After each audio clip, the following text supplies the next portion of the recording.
আপনি আমায় কেন ছেড়ে গেলেন? আমাকে নিয়ে কেন গেলেন না? কি নিয়ে বাঁচবো আমি এখন? রোজ, রোজ তিলে, তিলে মরার চেয়ে একেবারে মরে গেলেই তো শান্তি পেতাম। বাঁচতে চাই না আমি। বিয়ের ১ মাসের মধ্যে যে মেয়ে স্বামীকে খেয়ে বসে থাকে তাকে কি বলে জানিস? অপয়া। আর তুই ঠিক তাই, অপয়া মেয়ে তুই। মরতে পারিস না তুই? কথাটা বলে কুসুমের সামনে থেকে ভাতের থালা ছুঁড়ে ফেললো ওর মা রাবেয়া বেগম। সারাদিনের কাজের শেষে মাত্রই কচুর শাক দিয়ে ভাত মেখে খেতে বসেছিল সে। কুসুম তেমন কিছুই মনে করলো না, শুধু বা হাতের উল্টো পিঠে চোখ মুছতে মুছতে হাঁটা দিল বাইরের দিকে। গন্তব্য পুকুরের পাশের আম বাগান পেরিয়ে কবরস্থানটা। গত ১ বছর ধরে এসব সহ্য করে আসছে সে। গা সওয়া হয়ে গিয়েছে তার এসব। আসলে বাবা মা অবিবাহিত মেয়েকে বছরের পর বছর খাওয়াতে পারে, কিন্তু বিবাহিত মেয়ের বাবা মা এর বোঝা। তারপর কুসুম বিধবা হয়ে এসে বসে আছে বাবা মায়ের অভাবের সংসারে।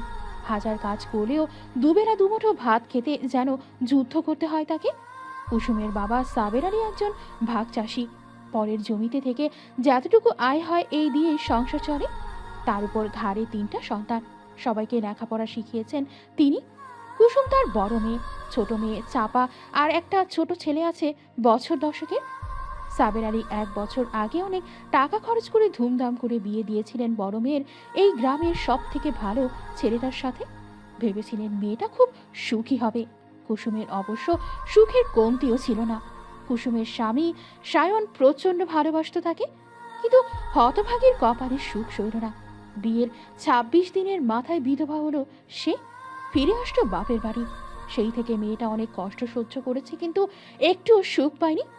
কিছুদিন পর সাবের আলীর বাড়িতে আবার বিয়ে। কুসুমের ছোট বোন চাপার বিয়ে হবে ১ সপ্তাহ পর। গ্রামের মানুষ বলে কুসুম নাকি অপয়া, তাই গ্রামের কোনো শুভ অনুষ্ঠানে ডাকা হয় না তাকে। রাবেয়া বেগমেরও আজকাল তাই মনে হয়। বারবার মনে হয় অপয়া বড় মেয়েটার জন্য ছোট মেয়েটার বিয়েতে গন্ডগোল হবে না তো। ফলস্বরূপ প্রায় কুসুমের সামনে থেকে ভাতের থালা নিয়ে ছুঁড়ে ফেলে দেন তিনি। তার উপর নানা অত্যাচার তো আছেই। কুসুম অবশ্য মুখ বুজে সহ্য করে এসব। অবশ্য তারই বা কি করার আছে। প্রায় কুসুমের জন্য বিয়ের প্রস্তাব আসে। কেউ দোজ পরে, কারো ঘরে সন্তান আছে, অথবা কেউ ঘাটের মরা। প্রত্যেকটা প্রস্তাব ফিরিয়ে দেয় সে। সায়নের স্মৃতিটুকু আঁকড়ে বাকি জীবনটা কাটিয়ে দিতে চায় সে। তাতে মায়ের সাই না পেলেও বাবার প্রশ্রয় আর ভাই বোনদের সমর্থন ঠিক পায় সে। সবেমাত্র প্রাইভেট শেষ করে বাড়ি এসেছে চাপা। এইচএসসি দেবে সে এবার। বড় মেয়েকে অনার্সে ভর্তি করেছিলেন সদরের কলেজে, তাই হয়তো বিধবা হয়েছে, এমনটাই ভাবনা রাবেয়া বেগমের। তাই ছোট মেয়ের বিয়েটা তিনি ইন্টারের আগেই দিয়ে দিতে চান। বাড়ি ফিরেই চাপা কুসুমকে ডাকতে শুরু করো। আপা, এই আপা। মা, তুমি আজও আপাকে খেতে দাওনি তাই না? বারান্দায় ভাত পড়ে আছে। তুমি কি চাও মা? ওকে কি মেরে ফেলতে চাও? রাবেয়া বেগম কোনো কথা বললে না। আঁচড়ে চোখ মুছতে মুছতে চলে গেলেন রান্নাঘরে। মেয়েটাও এ বাড়িতে ফিরে আসার পর ভালো মুখে কথা বলেনি তিনি ঠিকই, কিন্তু কুসুম তো তার নিজের মেয়ে। কষ্ট তারও হয়। বুকটা ফেটে যায় ওই হতভাগীর জন্য। চাপা খুব ভালো করে জানে কুসুম কষ্ট পেলে কোথায় যায়। তাই দেরি না করে চলে এলো কবরস্থানে। গিয়ে দেখলো সায়নের কবরের পাশে বসে হাউমাউ করে কাঁদছে কুসুম আর বিলাপ করছে। আপনি কেন ছেড়ে গেলেন আমায়? আমায় কেন নিয়ে গেলেন না? আমার যে খুব কষ্ট হয় আপনাকে ছাড়া। আমার দুঃখের কথা আমি কাকে বলবো? কি নিয়ে বাঁচবো আমি? রোজ, রোজ তিলে, তিলে মরার চেয়ে একেবারে মরে গেলেই তো শান্তি পেতাম। দূর থেকে দাঁড়িয়ে কুসুমের কান্না দেখছে চাপা। ১ বছর আগেও কুসুম ছিল হাসি খুশি প্রাণোচ্ছল একটা মেয়ে, কিন্তু আজ সেই কুসুমই মনে করতে পারে না শেষ কবে হেসেছে। আচ্ছা, ভালোবাসার মানুষকে ছাড়া বেঁচে থাকা কি সত্যিই খুব কষ্টের? তাহলে সে কি সুখী হবে নিজের ভালোবাসার মানুষকে ছেড়ে অন্য কাউকে বিয়ে করে? তাহলে কি করবে সে? আপার মতো ভালোবাসা ছাড়া বাঁচার চেষ্টা করবে, নাকি ভালোবাসার মানুষের হাত ধরবে? আর কিছু ভাবতে পারে না চাপা। ধীর পায়ে এগিয়ে যায় কুসুমের কাছে। চাপার উপস্থিতি টের পেয়ে কুসুম চোখের পানি মুছে নিয়ে নিজেকে স্বাভাবিক করার চেষ্টা করে বলল, কি রে বোন, তুই এখানে? মা আজও খেতে দেয়নি তোকে? কই না তো, আমি খেয়েছি। আমাকেও মিথ্যা বলবি? এই পর্যায়ে ডুকরে কেঁদে উঠল কুসুম। কাঁদতে কাঁদতে বলল, মায়ের আর কি দোষ বল? বিধবা হয়ে ঘাড়ে চেপে বসে আছি, তারপর আবার সামনে তোর বিয়ে, সবাই ভাবছে আমার জন্য তোর বিয়েতে বাধা পড়বে। তুইও কি তাই ভাবছিস আপা? কি জানিস তো বনু, সবাই মিলে একটা মিথ্যেও যদি কানের কাছে সবসময় বলতে থাকে, সেটা সবসময় সত্যিই মনে হয়। আর তাছাড়া সবাই তো ভুল বলে না। আমার সাথে বিয়ে না হলে সায়ন হয়তো বেঁচে থাকতো, আর আমারও মনে হয় আমি অপয়া। তা না হলে 3 ঘর পরেই আমার শ্বশুর বাড়ি, অথচ দেখ সেখানেও আমার জায়গা হলো না স্বামীর মৃত্যুর পর। একদম চুপ, অনেক হয়েছে, বাড়ি চল। বাড়ির কাছাকাছি আসতেই দু বোন দেখতে পেল ওদের বাবা ওদের দিকেই এগিয়ে আসছে। কি রে মা, কোথায় গিয়েছিলি দুবনে? সামনেই, জানো বাবা, মা আজও আপাকে খেতে দেয়নি। শুনলাম। তারা দোষ কি বল? নানা লোকে কান ভারী করে। মায়ের কথায় রাগ করিস না মা, চল খেয়ে নি। সাবের আলী দুই মেয়েকে নিয়ে খেতে বসেছেন। দূর থেকে বাবা আর মেয়েদের ভালোবাসা দেখছেন রাবেয়া বেগম। তার চোখে পানি চিকচিক করছে। কুসুম তারও নিজের মেয়ে। মেয়েটাকে অনেক যত্নে বড় করেছেন তিনি। সেই মেয়ের কপালে এত কষ্ট হবে কে জানতো। কিন্তু মায়ের অভিশাপের মধ্যে দোয়াও থাকে। রাবেয়া বেগম প্রত্যেক নামাজের মোনাজাতে দোয়া করেন কুসুমের দুর্দশা যেন কেটে যায়। তিনি বিশ্বাস করেন তার এই অপয়া অভাগী মেয়েও একদিন রাজরানী হবে। শুধু যদি বিয়েতে রাজি হতো। মাঝরাতে ঘুম ভেঙে যায় চাপার। ঘুম ভেঙেই কুসুমকে দেখতে পায় না সে। ধীর পায়ে এগিয়ে যায় পুকুর পাড়ের দিকে। হয়তো সেখানে বসেই নিজের অতীত ফিরতে চেষ্টা করছে কুসুম। কুসুম সেদিন কলেজ থেকে ফিরছিল বান্ধবীদের সাথে। রাস্তায় এলাকার কিছু বকাটে খুব জ্বালাচ্ছিল তাদের। আর সেদিনই সিনেমার নায়কের মতো তাদের সামনে এসেছিল কুসুমদের প্রতিবেশী সায়ন ভাই। সায়নকে দেখেই পালিয়ে গিয়েছিল ছেলেগুলো।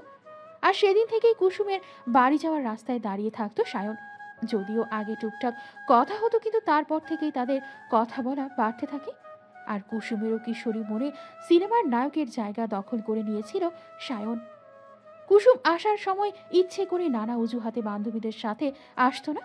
এমনি একদিন বান্ধবীদের ফাঁকি দিয়ে কুসুম এসে দাঁড়িয়েছিল বোনের মাথায়, ঠিক যেখানটায় সায়ন দাঁড়াতো। কুসুমকে দেখেই মুখে কপট রাগ এনে সায়ন বলেছিল, কি রে, তোর সংজ্ঞাপাঙ্গা কই? একাই এসেছি। কেন রে, ঝগড়া করেছিস? জানি না। আচ্ছা শোন, একা চলাফেরা করিস না, ছেলেগুলো ভালো না, আবার বিরক্তও করতে পারে। তাতে কি, তুমি তো আছো। সব সময় যদি আমি না থাকি? থাকতে হবে। আমায় কিসের দ্বারা তোর রক্ষা করার? তোর বাপ কি আমায় তোর ঠেকা দিয়ে রাখছে? টাকা নিলেই হয়, কে বারণ করেছে? সেদিনের মতো ছুটে পালিয়েছিল কুসুম, লজ্জায় রাঙা হয়ে। আর সায়ন কত শত স্বপ্ন বুনেছিল সেই চঞ্চল উচ্ছল কিশোরীকে নিয়ে। তারপর আমারে বিয়ে করবি কুসুম? সায়নের এমন কথায় হক চুকিয়ে গিয়েছিল কুসুম। অন্যদিনের মতো সেদিনও কুসুমের কলেজ থেকে ফেরার রাস্তায় দাঁড়িয়েছিল সায়ন। কুসুমও অভ্যাসগতভাবে হাঁটছিল সায়নের পাশে পাশে। হুট করে সায়ন এমন কিছু বলতে পারে সেটা ভাবেনি কুসুম। লজ্জায় মুখ নামিয়ে নিয়েছিল সে। সায়ন আবার বলতে শুরু করলো, তোর মুখে কিছু বলতে হবে না। কদম চাচার দোকান থেকে তোর জন্য আলতা, সিঁদুর আর পাউডার নিয়ে আসছি। তোর যদি মত থাকে তো এগুলো নিবি, আর যদি না হয় না নিয়ে চলে যাবি। আমি কিছু জানি না শায়ন ভাই। বাবা যদি রাজি থাকে আমিও রাজি।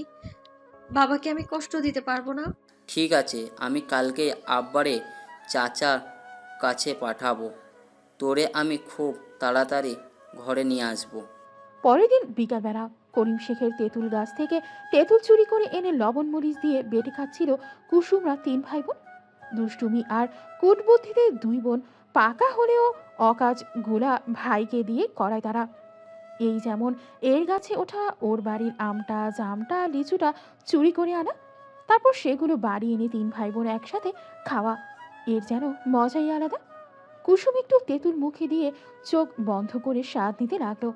এমন সময় ওর ভাই এসে বলল,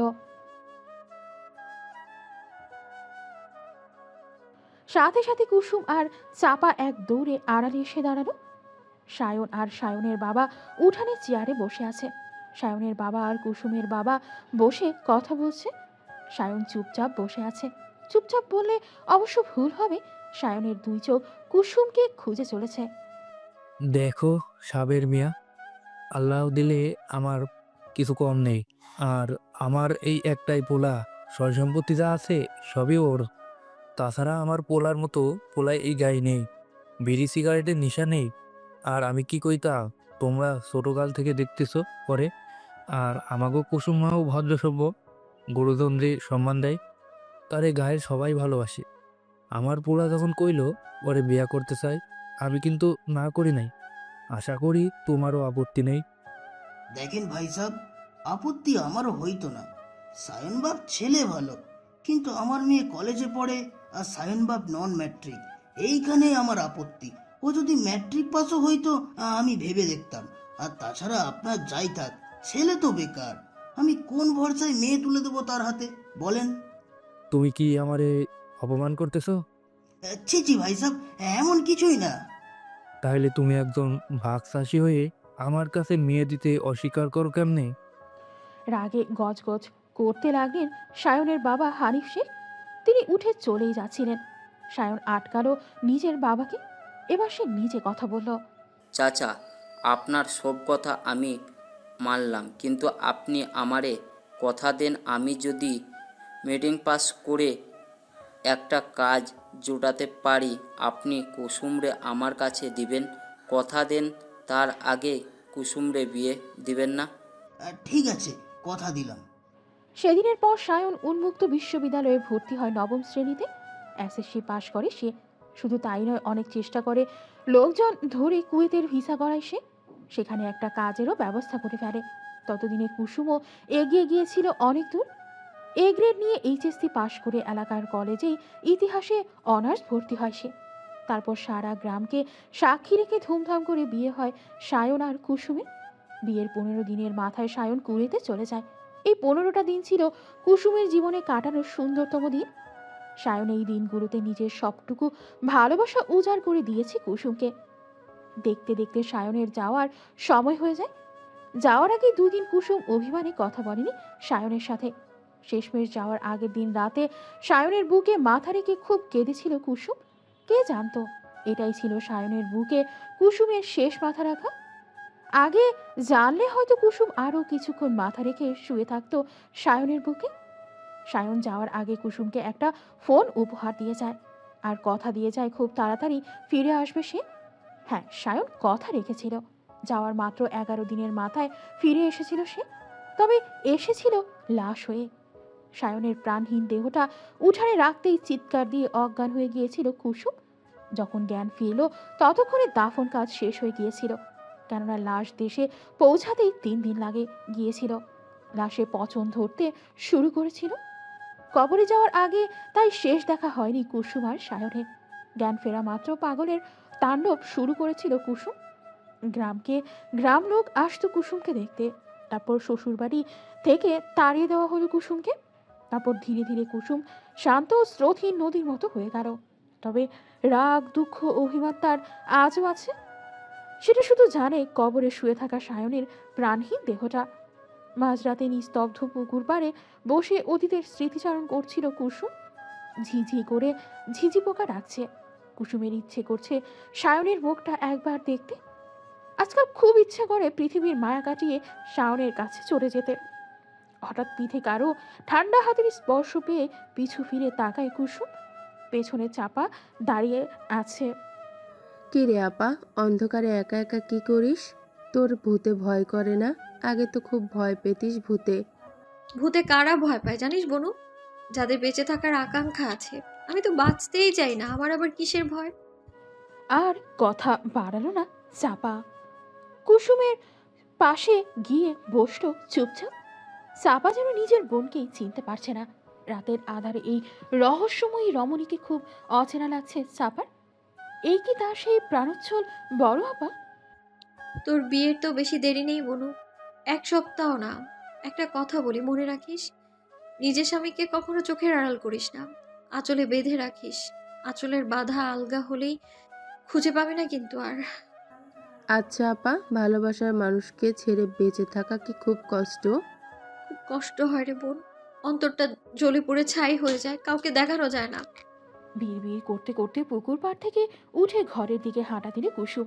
পুকুর পাড়ে বসে চাপা ভাবছে সে তাহলে কি করে নিজের ভালোবাসার মানুষকে ছেড়ে অন্য কাউকে বিয়ে করবে। এই বিয়েটা করা ভুল হবে না তো? এই বিয়েটা করলে সেও আপার মতো ভালোবাসার কষ্টে এভাবে ধীরে ধীরে শেষ হবে না তো? হুম। আর কিছু ভাবতে পারে না চাপা। ধীরে ধীরে পা বাড়ায় ঘরের দিকে। একে একে 7টা দিন পার হয়ে গিয়েছে আজ চাপার বিয়ে। সকাল থেকেই তোড়জোড়ে শেষ নেই। শহরের বড়লোক বাড়িতে বিয়ে হচ্ছে চাপার। ছেলে বিরাট ব্যবসায়ী, সবার খুশি যেন ধরে না। তবে এত কিছুর মধ্যে একমাত্র চাপাই অখুশি, কারণ সে ঠিক করে ফেলেছে নিজের ভালোবাসার মানুষের সাথে পালিয়ে যাবে সে। চাপার প্রেমিক অনিকও অবশ্য পালানোর জন্য তৈরি হয়ে আছে। কথা দিয়েছে গ্রামের সীমানায় পুরনো খালপাড়ে অপেক্ষা করবে সে চাপার জন্য। তিলে তিলে গড়ে তোলা 2 বছরের প্রেম। পাশের গ্রামের রতন মাঝির ছেলে অনেক, শহরের ভার্সিটিতে পড়ে, মেধাবী ছাত্র সে। শুধু বাবা মাঝি বলে ওকে বিয়ে করা যাবে না? হ্যাঁ, এটাই সমাজের নিয়ম। চাপা অবশ্য সেসব নিয়মের ধার ধারে না, তাই পালিয়ে যাওয়ার সাহস দেখিয়েছে। এখন শুধু সুযোগের অপেক্ষা। পুরো বাড়িতে বিয়ের আমেজ লেগেছে। কচি কাচারা হাতে মেহেদি সাজাতে ব্যস্ত। কেউ রং খেলার ফন্দি আটছে, কেউ বা মায়ের কাছে ঘ্যান ঘ্যান করছে কোন জামাটা পরবে।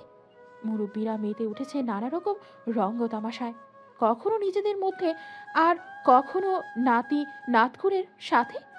এসবের মধ্যে মধ্যম বয়সের মানুষগুলোর কাজের চাপ জিরোবার ফুরসত মিলছে না।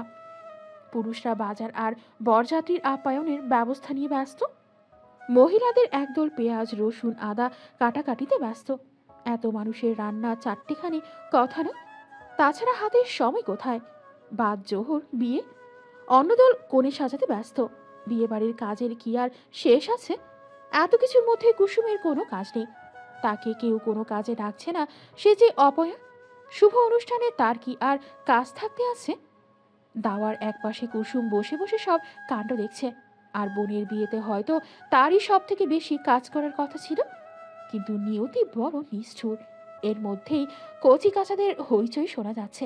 বর এসেছে, বর এসেছে। সাথে সাথে ছেলে বুড়ো সব ছুটল নতুন বর দেখতে। শালীরা সব বরের গেট ধরতে ব্যস্ত। গেট ধরে যা টাকা হবে ভাগ করে নেবে সবাই। এত কিছুর মধ্যে চাপা দেখলো ঘরে সে ছাড়া কেউ নেই।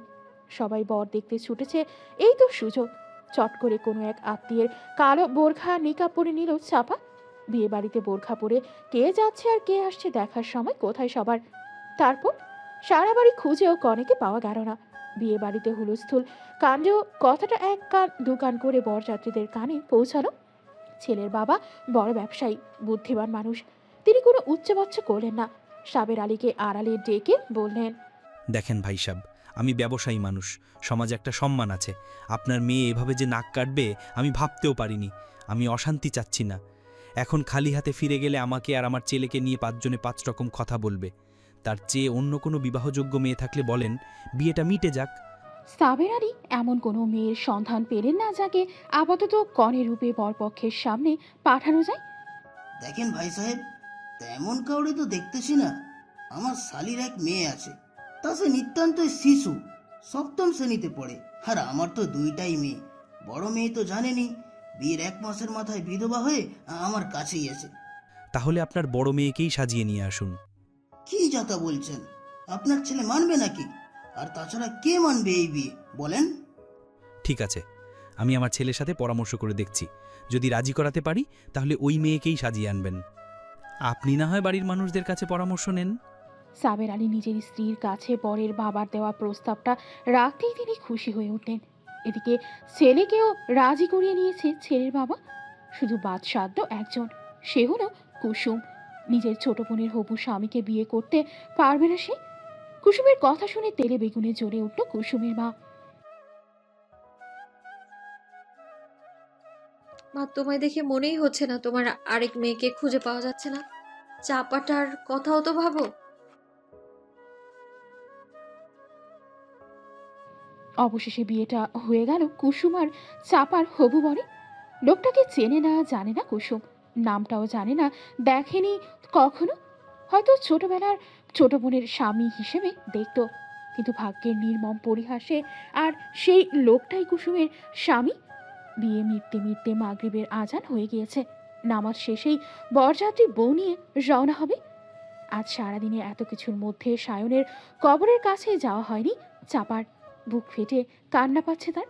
সায়নের মৃত্যু পর্যন্ত তাকে আর সায়নকে আলাদা করতে পারেনি, কিন্তু কুসুমের মনে হচ্ছে এই একটা বিয়ে তাদের জনম জনমের জন্য আলাদা করে দিয়েছে। কুসুমের ইহকাল পরকাল কোথাও আর হয়তো সায়ন থাকবে না, ভাবতেই পারছে না কুসুম। কুসুমের খুব চিন্তা হচ্ছে, সে চলে গেলে সায়নের কবরের যত্ন নেবে কে? খুব সুন্দর একটা ডালিম গাছ লাগিয়েছে কুসুম সায়নের কবরে, তারই বা যত্ন নেবে কে? তার অবর্তমানে সায়নের যে খুব কষ্ট হবে। বরের পোশাক পাশে পরে দাঁড়িয়ে আছে কুসুমের সদ্য বিয়ে করা স্বামী রাফসান। বিদায় বেলা আগত। গাড়িতে উঠতেই কুসুমের বুকের মধ্যে ধক করে উঠল। চেনা গ্রাম, চেনা মানুষ, চেনা পৃথিবী, আর সায়নকে ছেড়ে সে চলে যাচ্ছে অনেক দূর। কে জানে সেখানে তার জন্য কি অপেক্ষা করছে? কেউ কি এত সহজে মেনে নেবে তাকে? আর তার স্বামী, তার পক্ষেও কি চাপার জায়গায় তার মতো বিধবা একটা মেয়েকে মেনে নেওয়া সম্ভব? ক্লান্তি আর চিন্তার দু চোখ বন্ধ হয়ে আসে কুসুমের।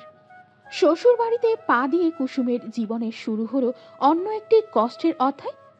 নতুন বউ ঘরে পা রাখতে না রাখতেই তাকে নিয়ে শুরু হলো কানাকানি। রাফসানের নানি হাসতে হাসতে বলে বসল, নতুন বইয়ের বয়সের তো দেখি গাছ পাথর নেই, তা শুনলাম এক ঘর থেকে ঘুরে আইসো। তোমার তো আমার থেকে অভিজ্ঞতা বেশি। কথাটা বলার সাথে চারিদিকে হাসির রোল পড়ে গেল। অথচ কুসুম মাত্র 4 বছরের বড় চাপার। কুসুমের ইচ্ছে করছে মাটির নিচে ঢুকে যেতে, এতটা অপমানও বুঝি তার পাওয়া ছিল। এদিকে রাফসানের মা সৈয়দা বেগম কাঁদতে কাঁদতে অস্থির। নিজের ঘরে শুয়ে আছেন তিনি, স্পষ্ট জানিয়ে দিয়েছেন ওই মেয়ের মুখ তিনি দেখবেন না। তার অমন সোনার টুকরো ছেলের পাশে কোনো দোষবর মেয়ে তিনি মানবেন না। ফুপিয়ে ফুপিয়ে কেঁদে চলেছেন তিনি, আর পাশে বসে বাতাস করছে আর সান্ত্বনা দিচ্ছে ওনার বোন আমেনা বেগম। আপা চুপ কর তো, আর কত কাঁদবি? এইভাবে কেঁদে কোনো লাভ আছে? বিয়ে তো আর আটকাতে পারিস নাই। ওই মিনসা আমার এত বড় সর্বনাশ করবে আমি কে জানতাম? ওই মেয়ের কিছুতেই ঘর করতে দেব না আমি বেঁচে থাকতে। এইভাবে কান্নাকাটি করে আটকাবি কি করে শুনি? তার থেকে শান্ত হয়ে বুদ্ধি খাটিয়ে এমন কিছু করতে হবে যাতে ওই মেয়েই পালিয়ে যায়। বুঝলি কিছু? কি করা যায় বলতো তাইলে? ধীরে সুস্থে যা করার করবি, কিন্তু মানুষের কাছে খারাপ হবি কেন? মুখে মুখে ভালো ব্যবহার করে দোষমুক্ত থাকবি, বোঝা গেল? আচ্ছা তাহলে তুই থেকে যা, তোর জামাইরে বল একলা চলে যেতে। এসব আমার একলা বুদ্ধিতে কুলাবে না। আচ্ছা এইবার তুই চোখটা মুছে খেয়ে নে তো, আমি দেখছি। এদিকে কুসুম একা ঘরে বসে আছে, তার পাশে কেউ নেই। তার জায়গায় চাপা থাকলে হয়তো এখানে অনেকেই থাকতো। চাপা কোথায় চলে গেলি রে বই? দীর্ঘশ্বাস ছাড়ে কুসুম। খুব জোর টয়লেট পেয়েছে তার, কিন্তু এইবারে কিছুই চেনে না সে। আর নতুন বউ হেঁটে চলে বেড়ানোটাও ঠিক না। কুসুম ঘরটা দেখতে থাকে, যে ঘরে সে বসে আছে এটা খুব সম্ভবত রাফসানের ঘর, কারণ ঘর ভর্তি রাফসানের নানা রকমের ছবি। ঘরটাও খুব বিলাসবহুল আর সুন্দর করে সাজানো। বড় খাট, দামি আসবাবপত্র, সব জায়গায় যেন আভিজাত্য ছড়ানো। এর আগে এত বড় বাড়ি বা এত বিলাসবহুলতা দেখেনি কুসুম। সায়নের বাবাও বেশ বড়লোক ছিল, তবে গ্রাম্য বড়লোক। পাকা বাড়ি ছিল, তার উপরে টিনের চালা। আমার সায়ন। সায়নের কথা ভাবতেই কুসুমের চোখ ছলছল করে উঠল। এমন সময় দুজন মহিলা ঘরে ঢুকলো। একজন মধ্যবয়সী, অন্যজন নিতান্তই কম বয়সী। একেবারে মহিলা বলা যায় না। কুসুম শাড়ি ঠিক করে নিয়ে বসলো। মহিলা বলে উঠল, কি গো নতুন বউ, বসে ঝিম মারছো যে? ঘুম পাচ্ছে বুঝি? তা তো পাবেই, যা ধকল গেল। হাঁ করে তাকিয়ে আছে কুসুম। এদের কাউকেই চেনে না সে। ভদ্রমহিলাও সম্ভবত সেটা বুঝলেন, তাই নিজেই বললেন, ও আমাদের তো চেনো না, আমি তোমার চাচি শাশুড়ি, আর এই হলো তোমার ননদ রায়া। তুমি চেঞ্জ করবে না? সে কখন থেকে এভাবে বসে আছো? একটু বাথরুমে যাব। ও মা, আগে বলবা তো, তোমার ঘরের সাথেই তো বাথরুম আছে। আসো তোমাকে দেখিয়ে দিই। বাথরুম থেকে ফ্রেশ হয়ে আসতেই কুসুমের চাচি শাশুড়ি বললেন, একা একা শাড়ি পরতে পারবে নাকি? সাহায্য লাগবে? না আমি পারি। তা তো পারবাই, তোমার তো আবার বিয়ের অভিজ্ঞতা আছে বাপু। তা বাপু, তোমার শাশুড়ি যা শুরু করছে, এখানে কয়দিন ভাত খাইতে পারবা কে জানে। আহ কাকি, কি যে বলো। হরে বাবু, তোমার মায়ের নামে বললে তোমার খারাপ লাগবে স্বাভাবিক। থাক, পরের সংসারের ব্যাপারে আমি আর না কথা বলি। তা নতুন বউ, পেটে দানা পানি পড়েছে, কথায় আছে পেটে খেলে পিঠে সয়। না, খাওয়া হয়নি তো। শেষ কখন খেয়েছো? কাল রাতে। বলো কি, এতক্ষণ না খেয়ে আমি হলে তো বেহুশ হয়ে যাইতাম। অবশ্য তুমি গ্রামের মেয়ে, তারপর আবার চাষা ভাষার মেয়ে, অভ্যাস আছে, কি বলো? কুসুম কোনো কথা বলছে না, চুপ করে আছে। রায়া বলে উঠল, তারও ভাবি, আমি তোমার খাবার আনছি। রায়া যেতেই দরজাটা হালকা বন্ধ করে মহিলা আবার শুরু করে, ভালো করে বুঝে শুনে থেকো বাপু, তোমার শাশুড়ি মোটেও ভালো মানুষ না। কি দিয়ে কি পেঁয়াজ যে লাগাবে, দেখা যাবে তোমার এই সংসারটা আর হইল না। কুসুম চুপ করে আছে। উনি আবার বলতে শুরু করলেন, নিজের স্বামীকে আসলে বেঁধে রাখবা। স্বামী ঠিক তো জগৎ ঠিক। হঠাৎ দরজায় কড়ানাড়ার শব্দে চুপ করে গেলেন তিনি। রায়া খাবার নিয়ে চলে এসেছে। কুসুমকে খাইয়ে দিচ্ছে ওর চাচি শাশুড়ি। ভদ্রমহিলা একটু কথা বেশি বললেও বেশ দয়ালু। কুসুমকে খুব যত্ন করে খাওয়াচ্ছেন। খাওয়া দাওয়া শেষে কুসুমকে হালকা সাজিয়ে দিল রায়া, আর সাথে কিছু হালকা গয়না পরিয়ে দিল। তারপর দুজনেই ঘর থেকে বের হয়ে যাচ্ছিল। হঠাৎ রায়া ফিরে আসলো, তারপর কুসুমের কানে কানে বলল, ভাবি একটু ওয়েট করো, ভাইয়াকে পাঠিয়ে দিচ্ছি, তারপর কেউ ডিস্টার্ব করবে না। Best of luck. এরপর দৌড়ে পালিয়ে গেল সে। রাত 12টা। কুসুম একা ঘরে বসে আছে। সেই যে রায়া গিয়েছে আর আসেনি। এরপর আর কেউ উকি দেয়নি এ ঘরে। কুসুমের খুব ঘুম পাচ্ছে, কিন্তু নতুন বউ এভাবে ভোস ভোস করে ঘুমানো ঠিক না। অসহ্য লাগছে কুসুমের। কে জানে কোথায় ফেসে গিয়েছে সে। হঠাৎ কারো মেকি কাশির আওয়াজে ঘোর কাটল কুসুমের। এই কাশির অর্থ দরজার বাইরে মানুষটা ভেতরে ঢুকতে চাচ্ছে। কুসুম নিজের কাপড় ঠিক করে নিল। দরজা ঠেলে ভেতরে ঢুকলো রাফসান। রাফসানকে দেখেই কুসুমের কলিজা শুকে গেল। না জানি কি বলে টেনশনে কুসুম নিজেই দাঁড়িয়ে বলতে লাগলো, বিশ্বাস করেন, আমি এই বিয়েটা করতে চাইনি। আমি জানি আপনার পক্ষে চাপার জায়গা আমায় মেনে নেওয়া সম্ভব না। আমি আশাও করছি না তেমন কিছু। আমি কাজের মেয়ের মতো পড়ে থাকবো, কিন্তু দয়া করে আমায় তাড়িয়ে দেবেন না। কথা বলতে বলতে কুসুমের ঘোমটাটা সরে গিয়েছে। এই প্রথম কুসুমকে দেখছে রাফসান। দেখছে বলতে হাঁ করে তাকিয়ে আছে। মেয়েটা অসম্ভব সুন্দরী। শুধু সুন্দরী বলতে ভুল হবে, একেবারে মায়াবতী, মায়াময়ী। চাঁদের মতো মুখে ঠোঁটের কাছের তিলটা যেন আরো বহুগুণ বাড়িয়ে তুলেছে তার রূপ। চাপার থেকে ঢের বেশি সুন্দরী কুসুম, এমনকি গায়ের রংটাও বেশি সুন্দর। রাফসানকে চুপ থাকতে দেখে কুসুম আরো ভয় পেয়ে গেল। তারপর কাঁদো কাঁদো মুখে বলল, কথা কেন বলছেন না? আপনি কি আমায় বের করে দেবেন? আপনি এত ভয় পাচ্ছেন কেন বলুন তো? আমাকে দেখে কি খুব রাগী মনে হচ্ছে? আর না মেনে নেওয়ার কি আছে? আপনি আমার বিয়ে করে বউ, কালিমা পরেই বিয়ে করেছি নিজের সম্মতিতে। আর এটা কি নাটক সিনেমা নাকি যে মেনে নেবো না? আপনি কি আমার অতীত জানেন? আপনি কি জানেন আমি বিধবা? আচ্ছা, এই বিধবা শব্দটা কি আপনি অস্ত্র হিসেবে ব্যবহার করতে চাইছেন? কি ভাবছেন আমি ঝাঁপিয়ে পড়বো আপনার উপর? তার জন্য বলছি বিধবা পরিচয় দিয়ে এড়াতে চাচ্ছেন আমাকে, নাকি অন্য কিছু? রাফসানের কথা শুনে রীতিমতো অবাক কুসুম। আপতা আপতা করে সে বলল, না মানে না মানে আসলে কিছুই না। আপনি হ্যাসিটেট ফিল করবেন না। বিধবা বিয়ে করা আমার নবীর সুন্নাত। আর তাছাড়া আমি বিশ্বাস করি আপনার দ্বারা আমার কল্যাণ আছে বলেই আল্লাহ আপনাকে আমার জন্য তৈরি করেছেন। আর আমার আল্লাহ আমাকে যা নিয়ামত দিয়েছেন আমি খুশি মনে গ্রহণ করেছি।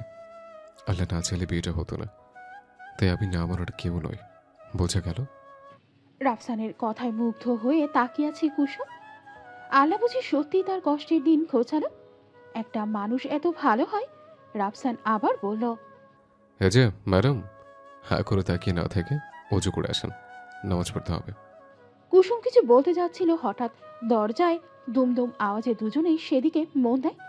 বাইরে থেকে রাফসানের খালা চিল্লাচ্ছে, রাফসান, দরজা খোল বাবা, তাড়াতাড়ি এসে দেখে যা কি সর্বনাশ হলো রে বাপ। রাফসানের পিছু পিছু কুসুমও গেল। রাফসানের মায়ের ঘরে ভদ্রমহিলা বিছানায় শুয়ে কাতরাচ্ছেন। রাফসান গিয়ে মায়ের পাশে বসে তার গায়ে হাত রেখে বলল, কি হচ্ছে মা তোমার? দেখ না বাবা, হাঁটুর ব্যথাটা বেড়েছে, কিছুতেই উঠতে পারতেছি না বিছানা থেকে। কিন্তু তোরা আবার উঠে আসতে গেলি কেন? খালাই তো ডেকে নিয়ে এসছে। বলেই রাফসান আমেনা বেগমের দিকে তাকালেন। আমেনা বেগম আমতা আমতা করতে লাগলেন।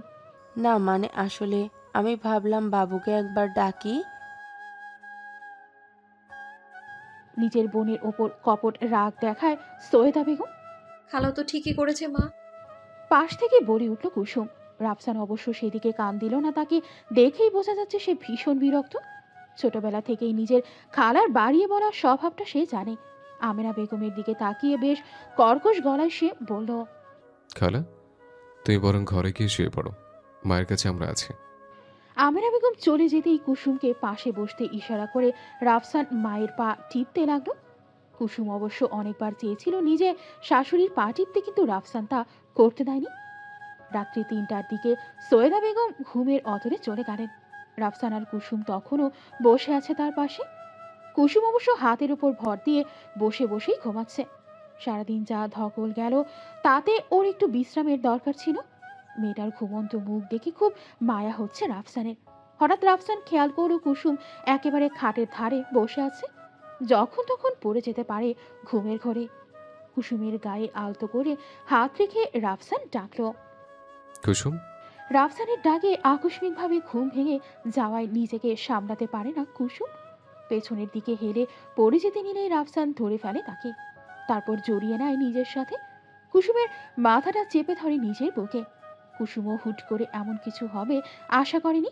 লজ্জা পেয়ে যায় সে। তারপর নিজেকে ছাড়িয়ে নিয়ে লজ্জিত ভঙ্গিতে বলে, সরি, আমি আসলে ঘুমিয়ে পড়েছিলাম।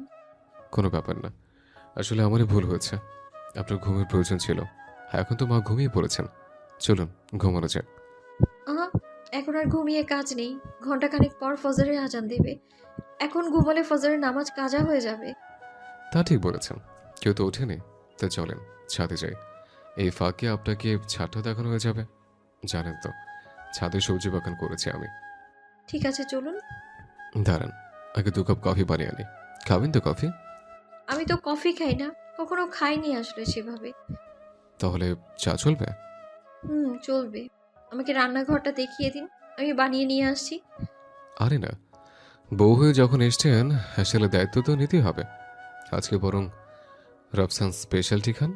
আপনি চা বানাতে পারেন নাকি? সব পারি ম্যাডাম, আমাকে তুচ্ছ ভাবেন না। একসাথে হেসে উঠল দুজন। রাফসান খুব পাকা হাতে চা বানাচ্ছে। পাশে দাঁড়িয়ে অবাক হয়ে দেখছে কুসুম। এই ছেলেটা সত্যি অন্যরকম, সবার থেকে আলাদা। চা খেতে খেতে অন্ধকার রাত্রির শেষে ভোরের আলো ফোটা দেখছে রাফসান আর কুসুম। কুসুমের মনে হচ্ছে ঠিক এভাবেই পাশে দাঁড়ানো মানুষটার ছোঁয়ায় তার জীবনের আধার কালো রাত কেটে যাবে। ফজরের আজান দিয়েছে অনেকক্ষণ। চাপা এখনো ঘুম থেকে ওঠেনি। অনেকক্ষণ ধরে ডেকে চলেছে নামাজের জন্য, কিন্তু মেয়ের কোনো হুঁশ নেই। চাপা, চাপা উঠো না, আজান দিয়ে দিচ্ছে, নামাজ পড়ে না হয় ঘুমিও।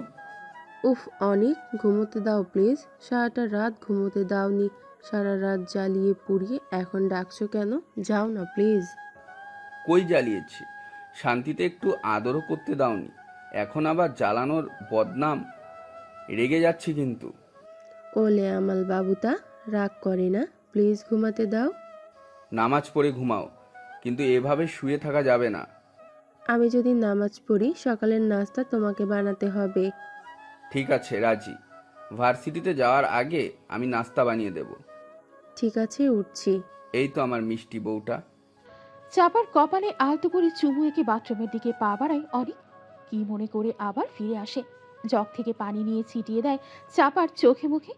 তারপর এক দৌড়ে গিয়ে বাথরুমে ঢোকে। চাপাও কম যায় না, বাহিরে থেকে ছিটকিনি দিয়ে দেয় বাথরুমে। তারপর জোরে জোরে হাসতে হাসতে বলে, নে বেটা, এবার সামলা। এদিকে নামাজ শেষে বিছানায় গা এলিয়ে দিয়েছে রাফসান। কুসুমের অবশ্য ঘুম পেলেও ঘুমানোর সাহস হচ্ছে না। নতুন বউ ঘুমিয়ে পড়লে আবার কে কি বলবে কে জানে। বারান্দায় গিয়ে দাঁড়িয়ে থাকলো কুসুম। হঠাৎ পেছন থেকে কেউ শক্তভাবে জড়িয়ে ধরল কুসুমকে। ঘটনার আকস্মিকতায় চমকে উঠল কুসুম। পেছনে ঘুরতেই কুসুম দেখলো রায়া তাকে জড়িয়ে ধরে আছে। রায়াকে দেখে মুচকি হাসলো কুসুম। রায়া আদুরের স্বরে বলল, ভাবে তুমি এখানে? আমি আরও তোমাকে খুঁজছি, রুমে নেই, ওয়াশরুমে নেই। আমি ভয় পেয়ে গেছিলাম। কি ভেবেছিলে ভাবি পালিয়েছে? দূর, তা কেন ভাববো, কিন্তু ভাবি তোমার চোখ মুখ এত লাল কেন? আসলে ঘুম হয়নি তো সারা রাত। কি ব্যাপার, ভাইয়া বুঝি সারা রাত ঘুমাতে দেয়নি?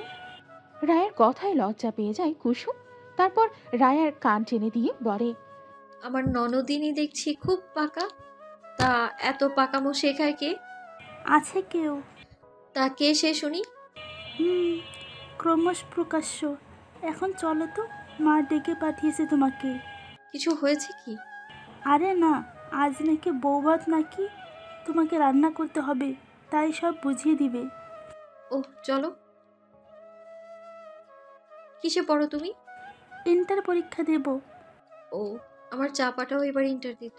চাপা মানে তোমার সেই বোন যার সাথে ভাইয়ার বিয়ে হওয়ার কথা ছিল? হুম। দুজনেই চুপ হয়ে গেল। কেউ আর কোনো কথা বলল না। কুসুম কষ্টে আর রায়া লজ্জায় চুপ হয়ে গেল। ছোট একটা শহরের কোনো এক কামরার ফ্ল্যাটে গড়ে উঠেছে চাপা আর অনিকের লাল নীল ছোট্ট সংসার। অনিকের ভার্সিটি সংলগ্ন এলাকায় একটা ছোট বাসা ভাড়া করে আছে তারা। অনিকের বন্ধুদের সাহায্যে বিয়ে থেকে শুরু করে সংসার পাতা কোনোটাতেই খুব ভুগতে হয়নি তাদের। আর অনেক টিউশনি করে যা আয় করে তাতে কোনো মতে চলে যাবে দুজনের সংসার। যতই কষ্ট হোক চাপাকে হারাতে রাজি নয় সে। জীবনে চলার পথে এই মেয়েটিকে তার চাই। অনিকের পরিবার অবশ্য মেনে নিয়েছে তাদের এই পরিণয়, কিন্তু অনিক জানে একদিন চাপার পরিবারকে মানিয়ে নিতে পারবে তারা। চাপা বসে রান্নার জন্য তরকারি কাটছিল।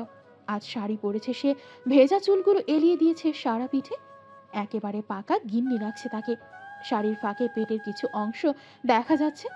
অনেক গিয়ে সোজা পেছন থেকে জড়িয়ে ধরে তাকে। তারপর অনিকের হাত দুটো অবাধে বিচরণ করতে থাকে চাপার পেটে।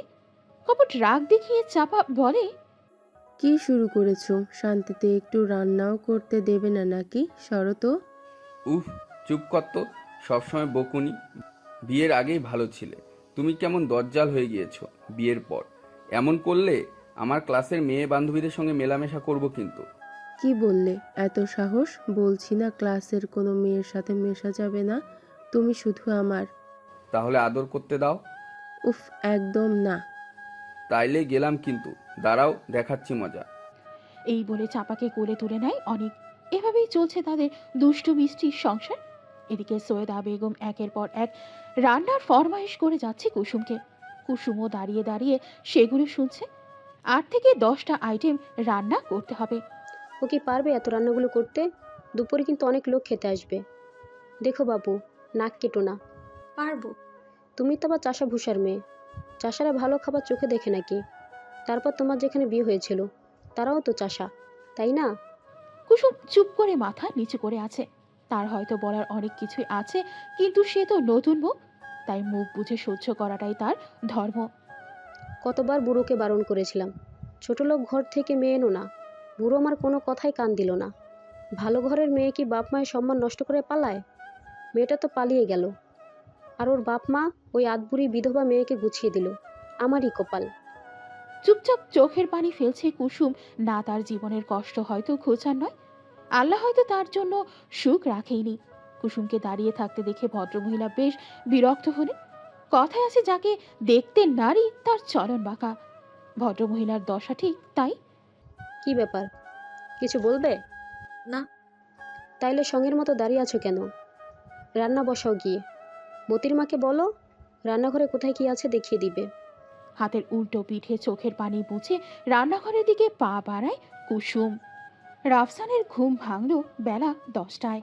ঘুম থেকে উঠেই কুসুমকে খোঁজার চেষ্টা করলো সে, কিন্তু আশেপাশে কুসুমকে দেখতে পেল না।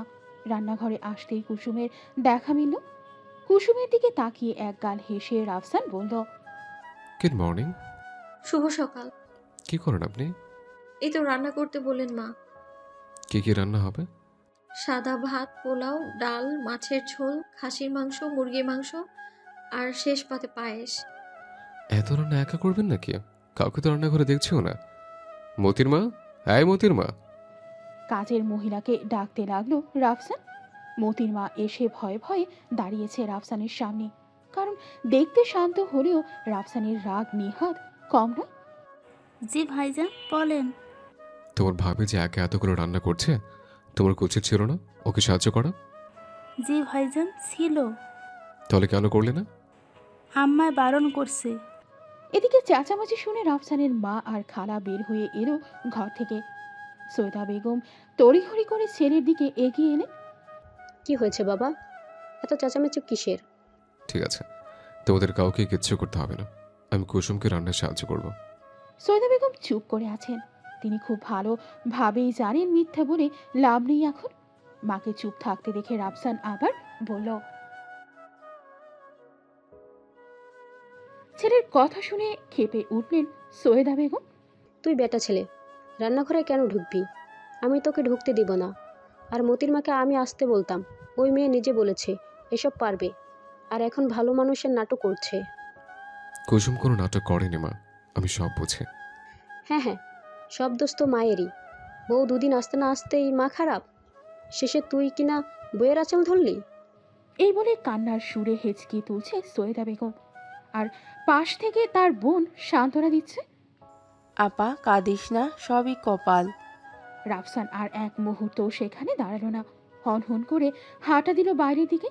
রাফসান চলে যেতেই কুসুমের ওপর রেগে উঠলেন সৈয়দা বেগম। অপয়া মেয়ে মানুষ, দিলে তো আমার ছেলেটাকে বাইরে পাঠিয়ে। তুমি দেখছি আমার সংসারে আগুন লাগাবা। দুপুরবেলা সব আত্মীয় স্বজনকে নিজ হাতে খেতে দিল কুসুম। কুসুমের হাতের রান্না খেয়ে সবাই প্রশংসা করতে লাগলো। কুসুমের শ্বশুর মশাই রান্না খেয়ে 1000 টাকার 2টো নোট গুঁজে দিল কুসুমের হাতে, আর প্রাণ ভরে দোয়া করে গেলেন। বললেন, দোয়া করি মা, শত্রুর মুখে ছাই দিয়ে অনেক দিন ঘর সংসার করো, আর মানুষকে হেদায়েতের পথে আনো তোমার ভালো গুণ দিয়ে। কথাটা বলে নিজের স্ত্রী আর শাড়ির দিকে তাকালেন তিনি। সৈয়দা বেগম মুখ ঘুরিয়ে নিলেন। বিকেলের মধ্যে আত্মীয় স্বজন যার যার বাড়ি চলে গেলেন। সারাদিন পর রাত্রি 10টার দিকে ক্লান্ত হয়ে বাড়ি ফিরেছে রাফসান। তখন সারাদিনের কাজকর্ম শেষে গোসল সেরে চুল আঁচড়াতে বসেছে কুসুম। পেছন থেকে এমন দৃশ্য দেখে মাতাল মাতাল লাগছে রাফসানের। নিজের অজান্তেই ঘরে ঢুকে কুসুমের পেছনে এসে দাঁড়ালো রাফসান। তারপর জোরে জোরে আওড়াতে লাগলো। চলতার কবেকার অন্ধকার বিদিশার নেশা, মুক্তার শ্রাবন্তের কারুকার্য, অতি দূর সমুদ্রের পর হাল ভেঙে যে নাবিক হারায় আছে দিশা। রাফসানের আবৃত্তি শুনে কিছুটা লজ্জা পেতে যায় কুসুম। সলজ্জা হাসি দিয়ে সে জিজ্ঞেস করে, আর আপনি কখন এলেন? সবে মাত্র। সারাদিন সবাই আপনার কত খোঁজ করেছে, ফোনটাও তো বন্ধ ছিল। সবাই কত চিন্তা করছিল জানেন। আপনি করেননি? করেছি বই কি। চলেন আপনাকে খেতে দিই। চলেন।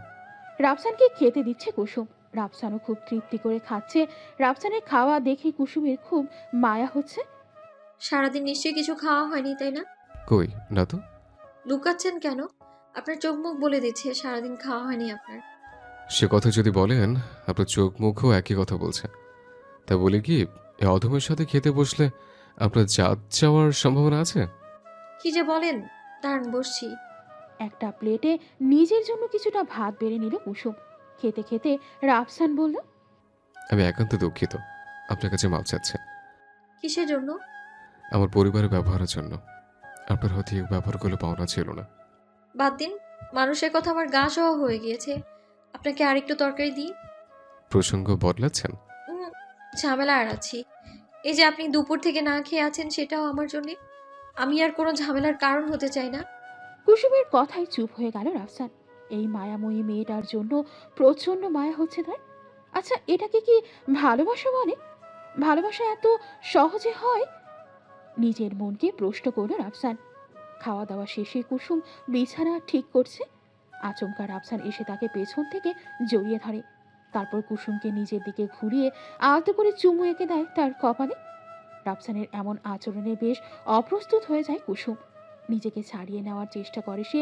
কুসুমকে ছেড়ে দিয়ে রাফসান বলে, ভয় পেও না কুসুম, আমি জানি অতীতকে বলে তোমার জন্য অনেক কষ্টের।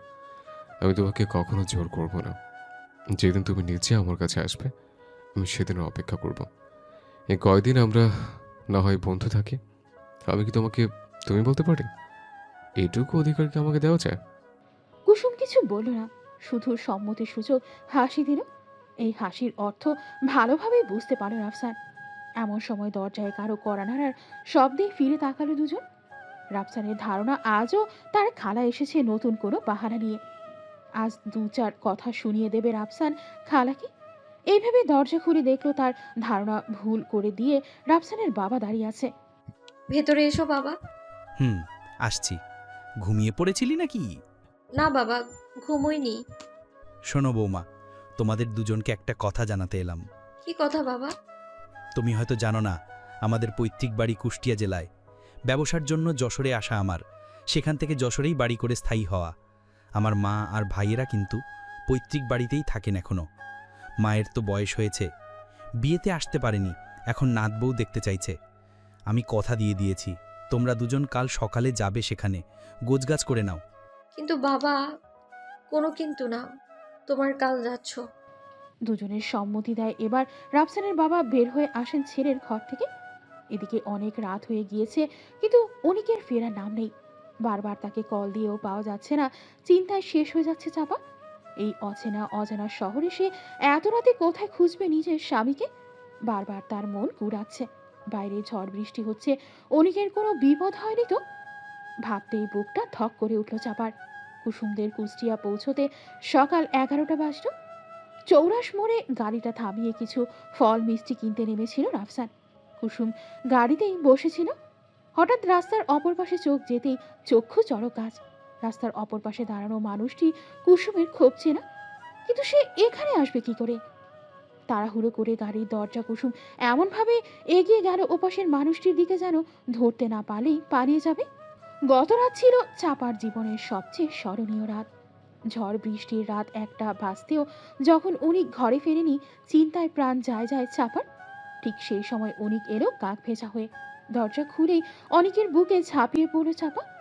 অনিকও 2 হাত দিয়ে শক্ত করে আঁকড়ে ধরল চাপাকে। তারপর চাপার মুখটা আলতো করে তুলে জিজ্ঞেস করলো, এই পাগলি, এইভাবে কাঁদছো কেন? আমি কি মরে গেছি? অনিকের কথায় চাপার কান্নার বেগ আরও বেড়ে গেল। কাঁদতে কাঁদতে সে বলল, তুমি আসছিলে না, চিন্তায় চিন্তায় শেষ হয়ে যাচ্ছিলাম। কি ভেবেছিলে আমি আর নেই? একদম চুপ, যত সব আজেবাজে কথা। ভিজে গেছো তো একদম, দাঁড়াও গামছাটা নিয়ে আসি। চাপা একটা গামছা এনে অনিকের মাথা মুছতে থাকে। তারপর একটা প্লেটে ভাত এনে নিজে হাতে খাইয়ে দিতে দিতে বলে, কোথায় ছিলে এত রাত পর্যন্ত? বলেছি আগে তুমি খেয়ে নাও। খাওয়া দাওয়া শেষে অনেক বিছানায় বসায় চাপাকে। তারপর প্যান্টের পকেট থেকে একটা ছোট বক্স বের করে। বক্স খুলতেই বের হয়ে আসে একজোড়া রূপোর নূপুর। অবাক হয়ে তাকিয়ে থাকে চাপা। নূপুর জোড়া চাপার পায়ে পরিয়ে দিতে দিতে অনেক বলে, পোড়াদাহা গিয়েছিলাম, ওখানে নূপুর ভালো বানায়। ক্লাস শেষে টিউশন করিয়ে যেতে হয়েছে তো, তারপর আবার ঝড় বৃষ্টি, আটকে গিয়েই তো দেরি হয়ে গেল আমার পাগলি বউটার কাছে আসতে। এসবের কি দরকার ছিল শুনি? বিয়ের পর তো তোমাকে সেভাবে কিছুই দিতে পারিনি, তাই সোনা না পারি রূপো দিলাম। পাগল একটা, আর কখনো এমন পাগলামি করবা না। মুখে মুখে অনেককে বকাবকি করলেও মনে মনে খুব খুশি হয়েছে চাপা। কতবার ঘুরিয়ে ফিরিয়ে নূপুর জোড়া দেখেছে তার হিসেব নেই। সত্যি প্রিয়জনের থেকে পাওয়া ছোট্ট উপহারও অনেকটা খুশি এনে দেয়। আজ সকাল সকাল অনেক ক্যাম্পাসে যেতেই বের হয়েছে চাপা। নিজের জমানো টাকা দিয়ে অনেকের জন্য একটা শার্ট কিনবে সে। মার্কেটের সামনে দাঁড়িয়ে নতুন সংসারের টুকটাক তৈজসপত্রের দাম করেছিল সে। আকস্মিকভাবে রাস্তার অপর পাশ থেকে কেউ এসে তাকে জড়িয়ে ধরল। কয়েক সেকেন্ডের মাথায় চাপা বুঝতে পারলো যে মানুষটা তাকে জড়িয়ে ধরেছে সে আর কেউ না, তারই বোন। কুসুমকে ছাড়িয়ে অবাক আর ভয় মিশ্রিত কণ্ঠে চাপা বলল, আপা তুই এখানে? তুই কিভাবে এলি এখানে? কুসুম কোনো কথা বলল না। অনেকদিন পর অনাকাঙ্ক্ষিতভাবে নিজের বোনকে পেয়েছে সে, তার কি আর হুঁশ আছে? পেছন থেকে রাফসান উত্তর দিল, আমি নিয়ে এসেছি। রাফসানের কথা শুনে পায়ের তলা থেকে মাটি থেকে সরে গেল চাপার। কুসুমের দিকে তাকিয়ে কান্না মিশ্রিত গলায় সে বলল, ছি আপা ছি, শেষমেশ তুই এই লোকটার সাথে হাত মিলিয়েছিস, আমি ভাবতেই পারছি না।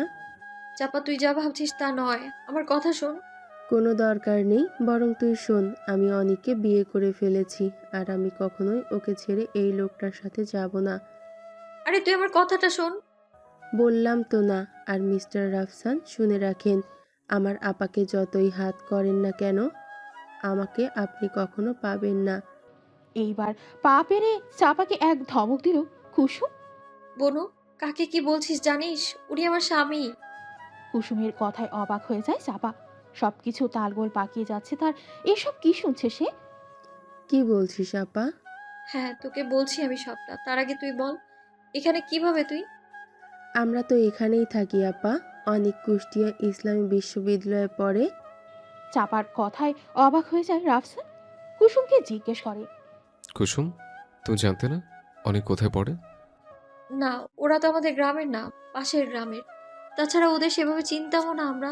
আর আমার বোনটাও তেমনি, নিজের ভালোবাসার কথাও জানায়নি আমায়। জানতে চেয়েছিলাম আপা, কিন্তু তখন তোর মনের অবস্থা তেমন ছিল না। পরিস্থিতি হালকা করতে পাশ থেকে রাফসান বলে, তা শালিকা, দুলাভাইকে নিয়ে যাবে না তোমার বাড়িতে, নাকি তাও বারণ? নিশ্চয়ই নিয়ে যাব। মুচকি হেসে বলে চাপা।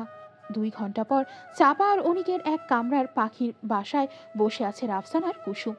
এভাবে বোনকে পেয়ে কুসুমের খুশি যেন আর ধরে না।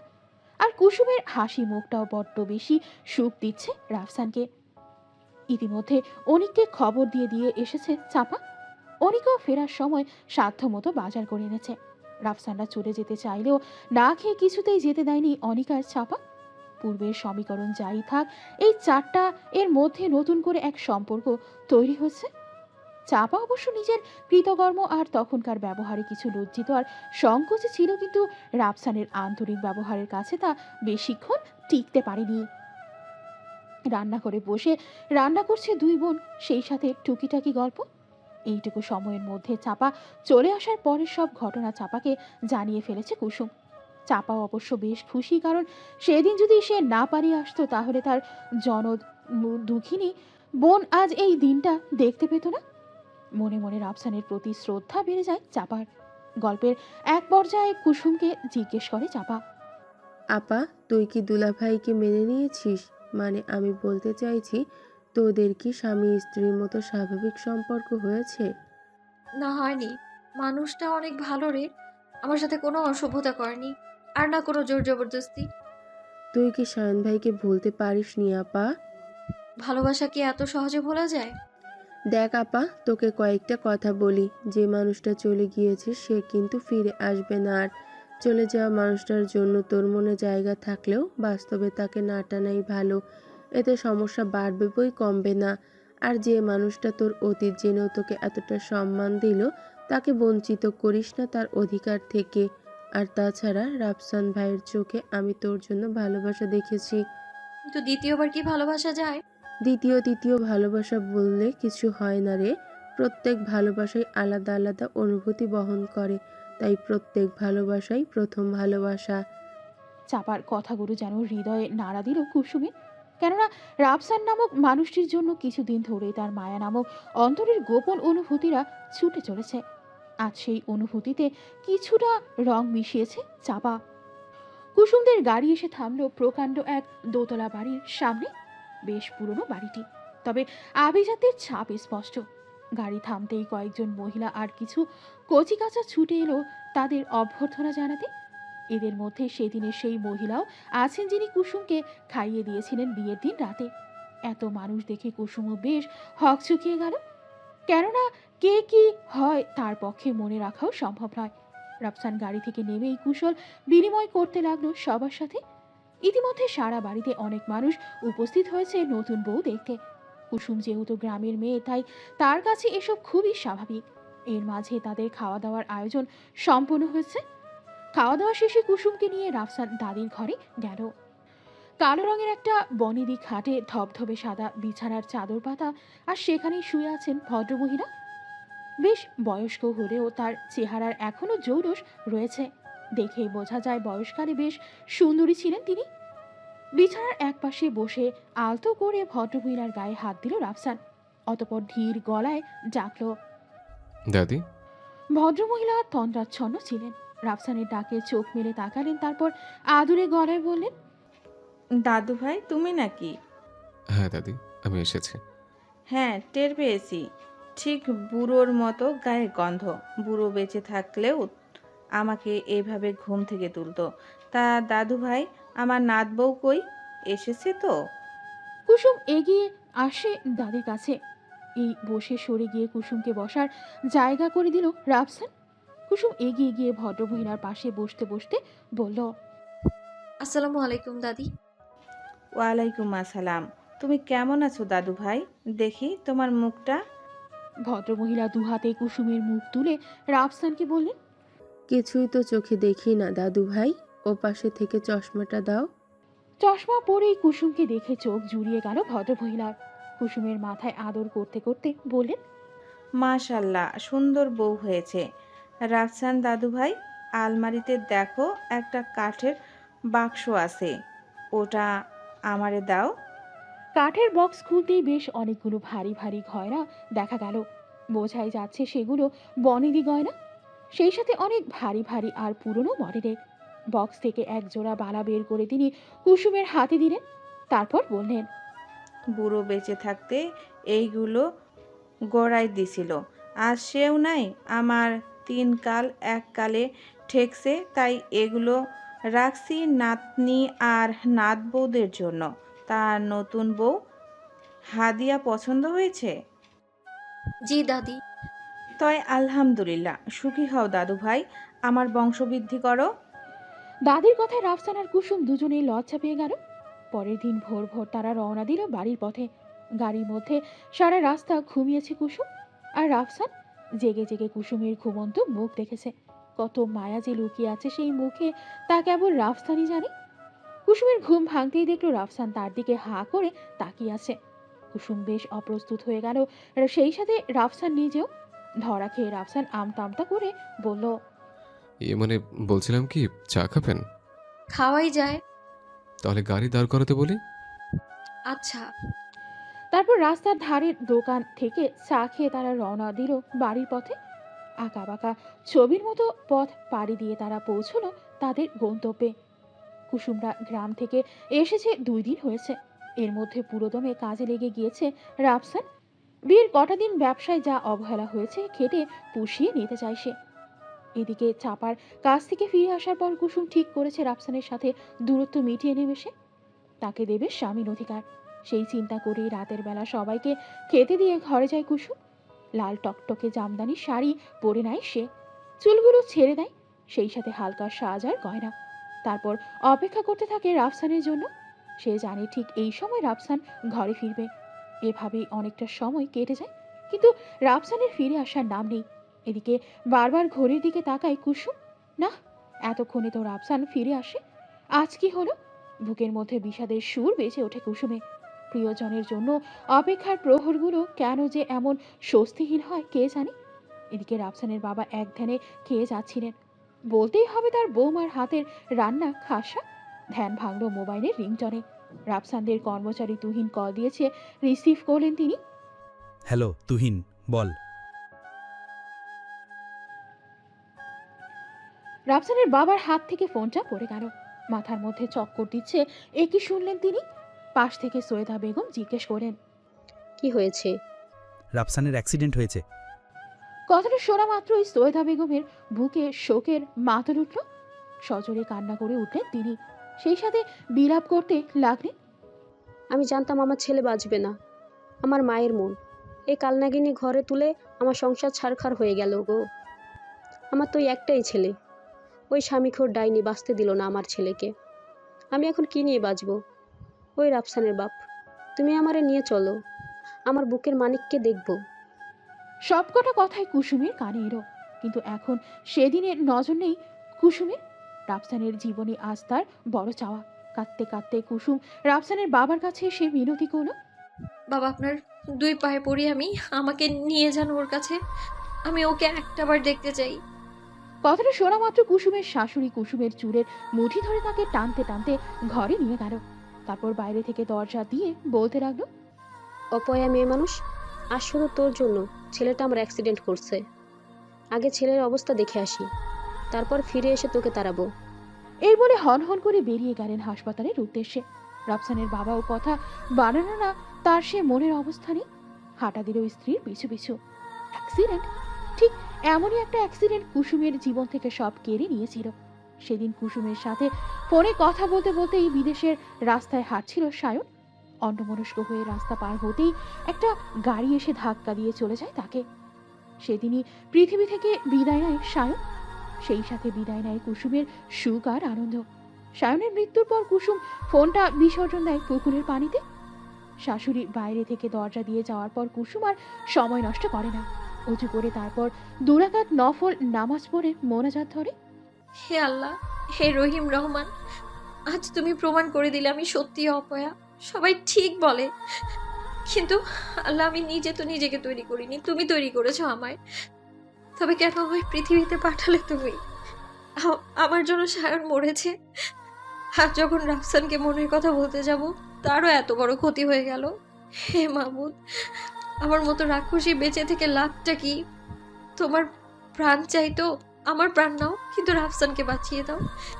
ইতিহাসে বাবর নিজের জানের সদকা দিয়ে শাহজাহানের প্রাণ বাঁচিয়েছিল। তার দোয়া তুমি যদি কবুল করো তাহলে আমারটাও করতে হবে। আমার জানের সদকা নিয়ে রাফসানকে বাঁচিয়ে তোলো তুমি, প্লিজ। এরপর কুসুম ঠিক করলো গলায় দড়ি দেবে, কিন্তু কিছুতেই ফাঁস বাঁধতে পারছিল না সে।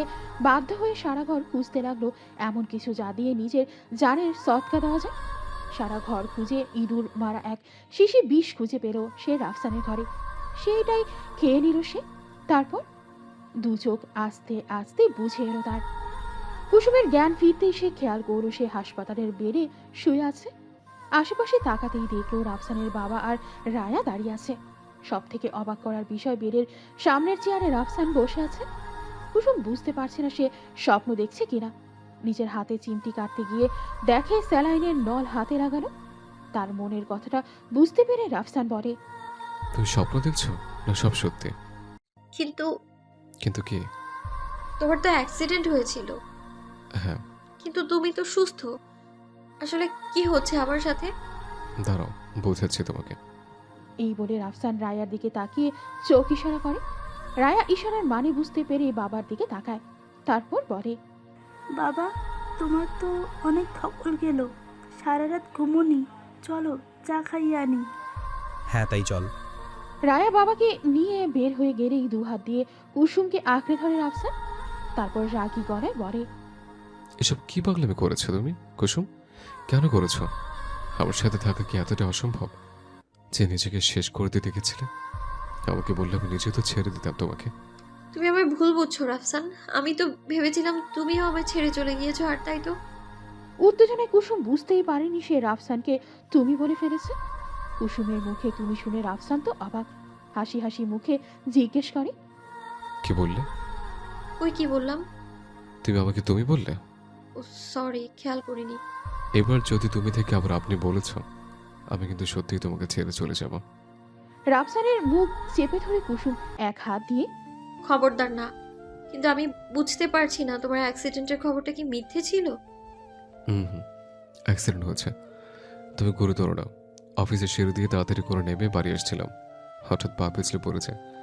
পরে 2-4 জন স্টাফ আমাকে সদর হাসপাতালে নিয়ে আসে। তেমন কিছু হয়নি, শুধু গোড়ালির হাড় ফেটে গিয়েছে এক জায়গায়, আর লিগামেন্ট ছিঁড়ে গিয়েছে। তুহিন ফোন করে সে খবরটা দিতেই গেছিল, কিন্তু বাবা সবটা না শুনে ফোন কেটে দেয়। এরপর বাবার ফোন বন্ধ পায় তুহিন। এতক্ষণে কুসুম খেয়াল করলো রাফসানের বাম পায়ে ব্যান্ডেজ। তোমার খুব লেগেছে তাই না? একদম লাগেনি। ডাক্তার বলেছে 21 দিন বেড রেস্ট নিলেই ফিট হয়ে যাবে। কিন্তু একটা জিনিস মাথায় ঢুকছে না, আমি এইখানে কিভাবে এলাম? হাসপাতাল থেকে ফিরে এসে ঘরে ঢুকতে গিয়ে দেখি বাইরে থেকে দরজা লাগানো। ভেতরে গিয়ে দেখি তুমি ওই অবস্থায় পড়ে আছো। তারপর তোমাকে সবাই মিলে হাসপাতালে নিয়ে আসে। সে কাল রাত থেকে শরীর নিয়ে বসে আছে তোমার কাছে। তুমি আমাকে ক্ষমা করে দিও কুসুম, তোমার এই অবস্থার জন্য আমার মা দায়ী। আমি জানি মায়ের কথা কষ্ট পেয়ে এমনটা করেছো তুমি। ভুল জানো তুমি। মায়ের কথায় আমি ওসব করিনি। ওনার যা মনের অবস্থা ছিল তাতে এই ব্যবহারটাই স্বাভাবিক। তবে কিসের রাগ ছিল তোমার কুসুম? কেন এমন করলে? আমি তো ভেবেছিলাম সায়নের মতো তুমিও আমায় ছেড়ে চলে গিয়েছো, আর তাই নিজেকে শেষ করে দিচ্ছিলাম আমি। কিন্তু আমি চলে গেলে তোমার কি আসে যায়?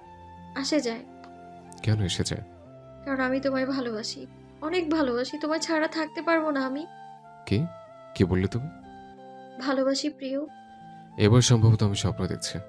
মোটেও না, কালকে তোমাকে বলতে চেয়েছিলাম, সেজেছিলামও তোমার জন্য। ও শিট, বউয়ের সাথে রোমান্স করার বড় সুযোগটাই হারিয়ে ফেললাম। কি কপাল আমার। তুমি কথা দাও আমায় ছেড়ে যাবে না, তাহলে এমন সুযোগ রোজ আসবে। ইস, এত সহজে কে ছাড়ছে আপনাকে ম্যাডাম?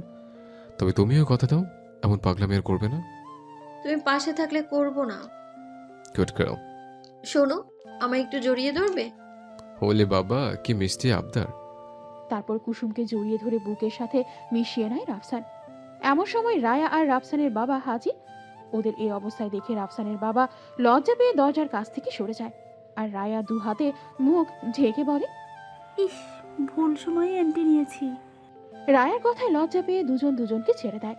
এর মাঝে বেশ কয়েকটা দিন কেটেছে। রাফসান এখন অনেকটাই সুস্থ।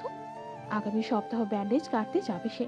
এই কটা দিন কুসুম প্রাণপাত করে সেবা করেছে রাফসানের। বলতে গেলে কুসুমের সেবায় রাফসান এত দ্রুত সুস্থ হয়েছে। তবে এসব একদম ভালো লাগছে না সৈয়দা বেগমে। এই মেয়েকে তিনি তাড়াতে চেয়েছিলেন, কিন্তু স্বামী আর ছেলে মেয়ের জন্য পেরে উঠছেন না কিছুতে। সন্ধ্যাবেলায় পান চিবোচ্ছিলেন আর সেসবই ভাবছিলেন সৈয়দা বানু। হঠাৎ বোন আমেনার ডাকে ভাবনায় ছেদ ঘটে তার। কি রে আপা, কি ভাবছিস? না কিছু না।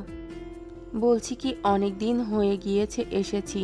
আদিলের আব্বু চলে যেতে বলছে, কি করি? তুই চলেই যা, এমনিতেও তোকে রেখে কাজের কাজ কিছুই হয়নি আমার। ওই মেয়ে দিব্যি সুখে সংসার করছে, সেই সাথে আমার স্বামী আর ছেলে মেয়েকে হাত করে নিয়েছে। ওকে তাড়াতে পারিসনি তুই। আরে সে ব্যবস্থাও ভেবে ফেলেছি, তোর সাথে পরামর্শ করতেই আসা। যাওয়ার আগে কাজ সেরেই যাব। আর বড় বড় কথা বলিস না। মোটেও বড় কথা বলছি না, যা একটা বুদ্ধি এঁটেছি। এই মেয়েকে সংসার থেকে নয়, পৃথিবী থেকেই তাড়িয়ে দেব। কাকপক্ষীতেও টের পাবে না। তোর কি মাথা খারাপ হয়ে গেছে আমেনা? কী সব যাতা বলছিস? যা তা কেন হবে আপা? ওকে দুনিয়া থেকে সরিয়ে দিলে আমাদের লাভ ছাড়া ক্ষতি নেই। দেখ, মেয়েটাকে আমি পছন্দ করি না ঠিক আছে, কিন্তু মানুষ খুন করবো কেন? তাছাড়া লোক জানাজানি হলে কোমরে দড়ি পড়বে, সে খেয়াল আছে তোর?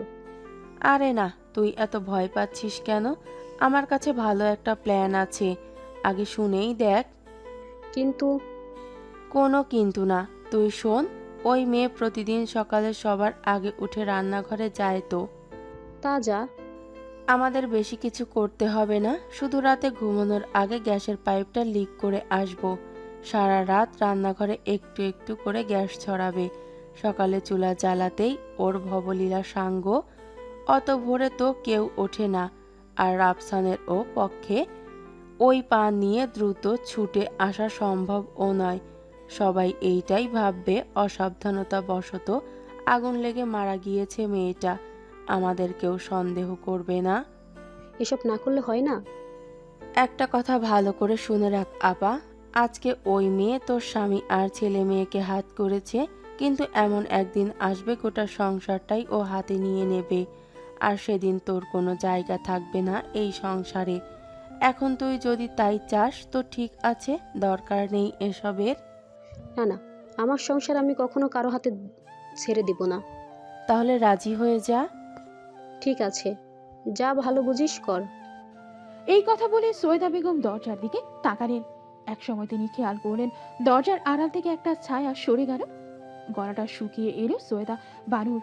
কিছুটা অপরাধ বোধ আর কিছুটা চিন্তায় আবার বলে উঠলেন তিনি, না থাক, দরকার নেই। আবার কি হলো? মনে হয় আমাদের কথা কেউ শুনে ফেলেছে। পর্দার আড়াল থেকে আমি একটা ছায়ামূর্তি চলে যেতে দেখলাম। আরে ধুর, কেউ শুনলে বাইরে থেকে চলে যেত নাকি? তোর মন দুর্বল হয়ে আছে তাই এমন দেখছিস। হবে হয়তো। আর কথা বাড়ালেন না সৈয়দা বেগম।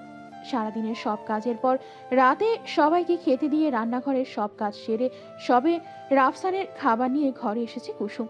এই কয়দিনেই সংসারের সব কাজের দায়িত্ব সে তুলে নিয়েছে নিজের ঘাড়ে।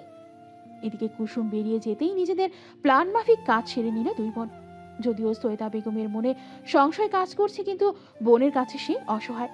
আর যাই হোক, বন্ধু তার ভালোর জন্য এসব করেছে। ঘরে এসে কুসুম দেখলো রাফসান বসে বসে মোবাইলে গেমস খেলছে। কুসুম গিয়ে হাত থেকে মোবাইলটা কেড়ে নিল, তারপর রাগী গলায় বলল, ঘরে বসে আছো বলে যে এই যন্ত্রটাই ব্যবহার করতে হবে এমন কোনো কথা আছে? কোরআন হাদিস পড়তে পারো, গল্পের বই পড়তে পারো, তা না কি সব আজে বাজে গেমস। ওসব রেখে খেয়ে নাও। তুমি খাইয়ে দাও।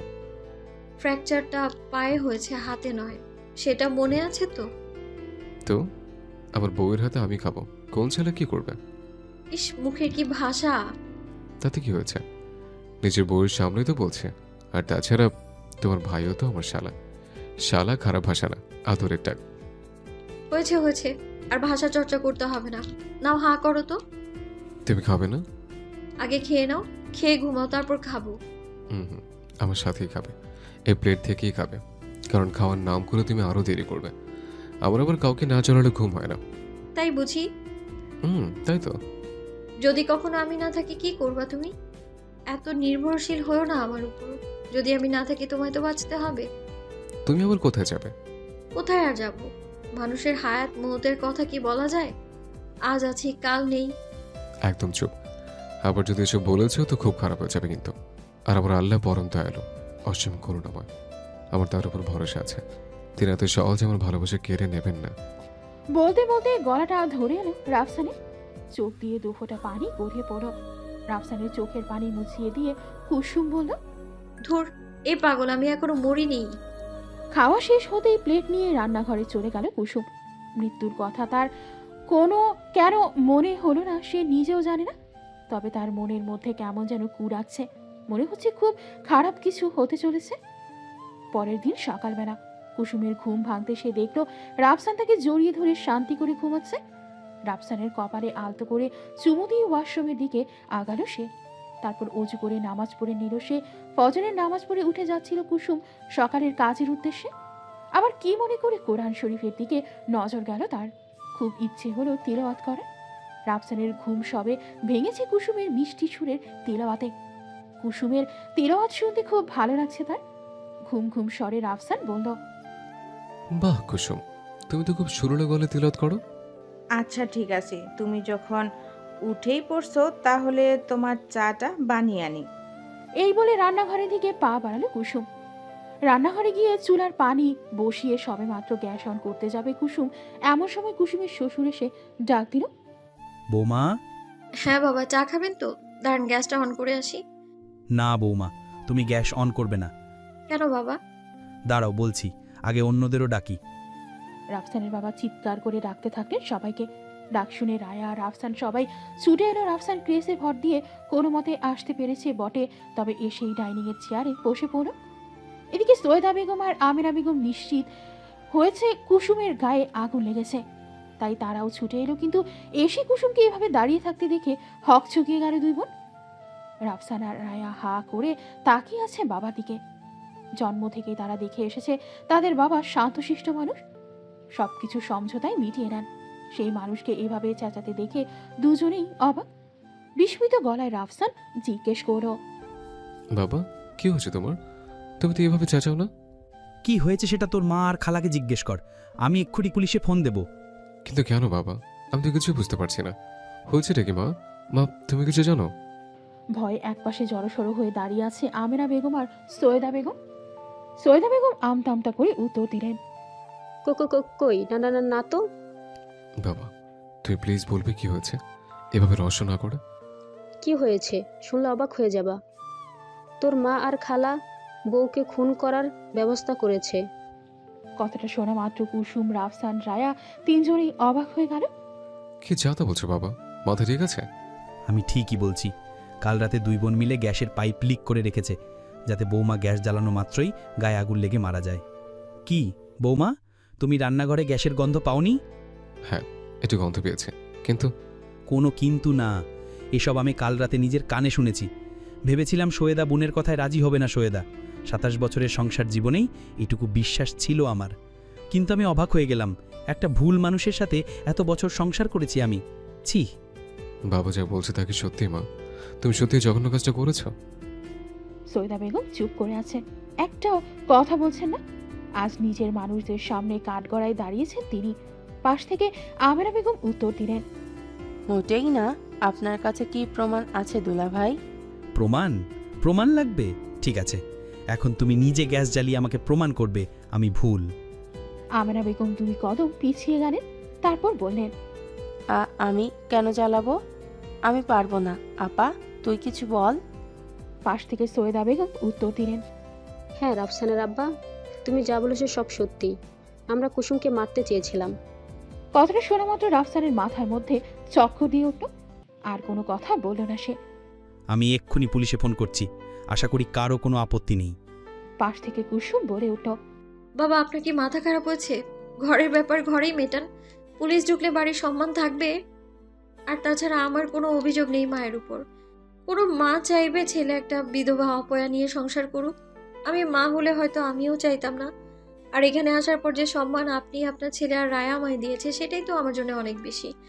আপনি মাকে একদম দোষ দেবেন না, বরং আপনার ছেলে সুস্থ হলে আমি চলে যাব। মায়ের অমতে আমি সংসার করতে চাই না বাবা। কুসুম, আর একটা কথা বলে এই মুহূর্তে তোমাকে আমি তালাক দেব। রাগী গলায় বলল রাফসান। রাফসানের কথা শুনে কুসুম চুপ হয়ে গেল। রাফসান আবার বলল, যে বাড়িতে আমার বউয়ের প্রাণের নিরাপত্তা নেই, সেই বাড়িতে থাকবো না আমি। তোমার সংসার নিয়ে তুমি থাকো মা, আমার বউকে নিয়ে আমি আজকে চলে যাব। তুমি কি পাগল হলে? আমি কোথাও যাব না। ঠিক আছে, তুমি যেতে না চাইলে আমি একাই যাব। তবে মনে রেখো, কুসুম এই মুহূর্তে আমার সাথে না বের হলে তুমি আমাকে সারা জীবনের মতো হারাবে। এই বলে রাফসান নিজের ঘরে চলে গেল। কুসুমও অনুসরণ করলো রাফসানকে। এত বড় কথার পর তো আর কিছু বলার থাকে না। এদিকে মূর্তির মতো দাঁড়িয়ে আছেন সৈয়দা বেগম। তার আজ কিছুই বলার নেই। নিজের একটা ভুলের জন্য স্বামী, সন্তান সবাই আজ তার বিরুদ্ধে কথা বলছে। সীমা, আমার লজ্জা লাগছে ভাবতে এসব তুমি করেছো। এই বলে নিজের ঘরের দিকে পা বাড়ালো রায়া। রায়া চলে যেতেই রাফসানের বাবা আমেনা বেগমের কাছে এসে বললেন, এই মুহূর্তে তুমি আমার সংসার ছেড়ে চলে যাবে। আর যদি এই বাড়িতে পা দিয়েছো, তোমার স্বামীকে এসব জানাতে বাধ্য হব আমি। কালিমা পড়ে তোমার বোনকে বিয়ে করে তার দায়িত্ব নিয়েছিলাম। এই বয়সে তো তালাক দিয়ে লোক হাসাতে পারবো না, তবে আর কোনোদিন ভালোও বাঁচতে পারবো না। কিন্তু তোমাকে আর চোখের সামনে দেখতে চাই না আমি। স্বামী চলে যেতেই মেঝেতে ধপ করে বসে পড়লেন সৈয়দা বেগম। এক লহমায় তার প্রিয় চেনা মানুষগুলো পর হয়ে গিয়েছে, অথচ তাদের জন্য এই কুসুম মেয়েটাকে তাড়াতে চেয়েছিলেন তিনি। লজ্জায়, ঘেন্নায়, অনুশোচনায় তার চোখ দিয়ে অনবরত পানি পড়ছে। 730টা দিন মানে 2টা বছর। হ্যাঁ, গুনে গুনে 2টা বছর নিজের বাড়িতে পা রাখেনি রাফসান। সেই সাথে নিজের মায়ের সাথে কথা পর্যন্ত বলেনি। সেদিন কুসুমকে নিয়ে ওই অবস্থায় বাড়ি থেকে বের হয়ে যায় রাফসান। কারো কোনো কথায় টলেনি সে সেদিন। তবে এই 2 বছরে সে বাবা মায়ের প্রতি কর্তব্যে ত্রুটি রাখেনি। ঠিক সময়ে সংসার খরচ সহ যার যা লাগবে পাঠিয়েছে। কুসুম অবশ্য অনেকবার রাফসানকে বোঝানোর চেষ্টা করেছে, কিন্তু রাফসান শোনেনি। এই 2টা বছরে পুত্র শোক আর অনুশোচনায় ক্রমশ দগ্ধ হয়েছেন সৈয়দা বেগম। শুধু তাই নয়, নিজের চোখে বোনের পরিণতি দেখেছেন তিনি। আমেনা বেগমের ছেলেকে বিয়ে দিয়েছেন বছর দেড়েক, এর মধ্যেই শাশুড়ি মাকে কোণঠাসা করে ফেলেছে তার পছন্দ করে আনা ছেলের বউ। কুসুমের অবশ্য ননদ আর শ্বশুরের সাথে ভালো যোগাযোগ আছে। এই 2 বছরের সুখ উপচে পড়েছে কুসুম আর রাফসানের ছোট্ট সংসারটায়। সেই সংসারে আজ আসতে চলেছে নতুন অতিথি। কুসুম মা হতে চলেছে। 8 মাসের অন্তঃসত্ত্বা সে। কুসুম এখন নিজের হাতে কিছুই করতে পারে না, তাই পালা করে কুসুমের মা আর চাপা থাকে কুসুমের কাছে। চাপা আর উনিকে অবশ্য মেনে নিয়েছে বাড়ির সবাই। মাস 6 আগে বেশ ভালো বেতনের একটা চাকরিও জোগাড় করেছে অনেক। এখন তাদের একটাই চাওয়া, চাপার কোল আলো করে আসুরের একটা সন্তান, তবে 16 কলা পূর্ণ হয়। চাপা অবশ্য বলেছে আগে আবার বাচ্চাটা মানুষ করে দেবে, তারপর নিজেরটা চিন্তা। এদিকে রাফসানের সন্তান আসার খবর রায়ার কাছ থেকে জেনেছেন সৈয়দা বেগম। কথায় আছে আসরের চেয়ে সুদের দাম বেশি। ঠিক তেমনি রাফসানের চেয়ে রাফসানের সন্তানকে কাছে পাওয়ার আকাঙ্ক্ষা বেশি হয় সৈয়দা বেগমের। ছোট্ট ছোট্ট কয়েকটা কথা সেরাই করেছেন তিনি। আজকাল স্বামীর পেছনে লেগে থাকেন সেই কাঁথাগুলো ও বাড়িতে দিয়ে আসার জন্য। ভদ্রলোক অবশ্য স্ত্রীর এই পরিবর্তনে খুশি, শুধু ছেলেটা যদি বুঝতো। রাফসানের মধ্যে আজকাল বাবা বাবা ভাব এসেছে। নিজের অনাগত সন্তানের জন্য হাজারটা চিন্তা হয় তার। কুসুম আজকাল কিছু খেতে পারে না, তবুও সন্তানের জন্য জোর করে খায়। তাছাড়া বাচ্চার জন্য ঠিকভাবে ঘুমোতেও পারে না। কুসুমকে দেখে রাফসানের আজকাল খুব মায়ের কথা মনে পড়ে। তার মাও ঠিক এভাবেই তাকে দুনিয়ার মুখ দেখিয়েছে। ইচ্ছে করে মায়ের কাছে ছুটে যেতে, কিন্তু ওই যে ইগো, ওটাই তো বাধা দেয়। কুসুমের আজ ডেলিভারি। খুব সুন্দর ফুটফুটে একটা ছেলে বাচ্চার জন্ম দিয়েছে সে। একদম রাফসানের মতো ফর্সা আর মায়াকাড়া মুখ হয়েছে ছেলেটার।